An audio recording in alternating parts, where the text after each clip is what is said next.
Energy Media readers, we've been talking to Dr. Joe Vipond from Calgary, he's an ER doc there, about mask wearing and its effect on slowing down the COVID-19 infections. And today we're going to be talking about mandatory mask wearing because so far it's been voluntary. We've had some encouragement from public health officials, but Dr. Vipond suggests that we should make it mandatory. Welcome to the interview, Joe.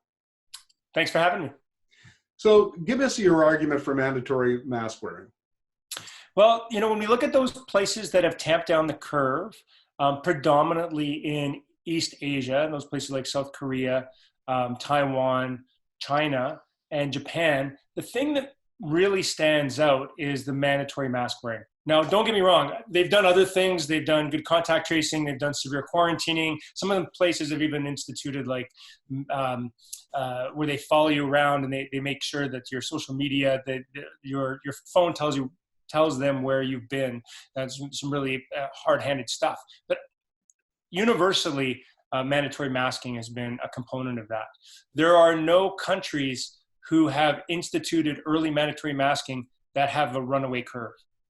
And that's pretty powerful.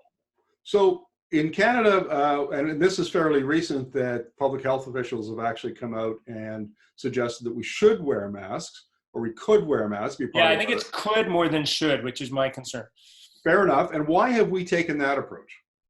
Well, I think there's always a bit of nervousness among public health officials to come out strong on things until all the evidence is in place. We need to know exactly that this is the right decision. But you know what? We're in a pandemic. And so at this point, it's important that we act with the best evidence possible. And I think we're seeing really rigorous evidence that mandatory masking is making a huge difference in those countries that have put it in place.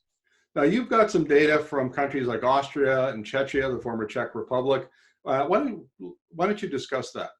So these are the first non-Asian countries to institute major mandatory masking policies. Czechia, we'll talk about them separately. Czechia put its mask policy in on March 19th. It actually was preceded by a rigorous grassroots campaign where a lot of people started wearing masks about the week before that. It takes about 23 days for any policy that's implemented to impact mortality data. And so just in the last week, we've started to see how that started to impact the mortality in Czechia, which for those people who might be confused by the name, that's the former Czech Republic. They've changed their name to Czechia. I hope I'm pronouncing that right.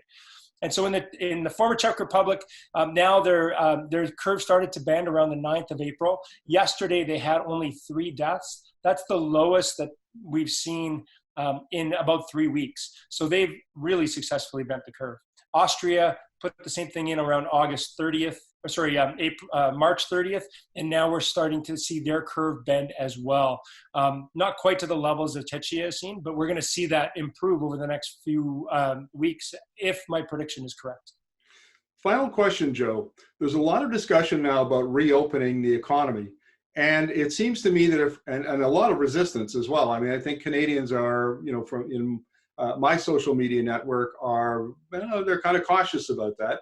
But maybe as part of our economy reopening strategy, mandatory masking is something we should do. I think there's a lot of good evidence for that. Once we actually get the infection levels down to a very low rate, the way to keep it at that low rate and still allow people to participate in society is make sure everybody's wearing a mask. Joe, thank you very much for this. Appreciate your insight and your expertise, and we will be coming back to you again for more information on this topic. Thanks.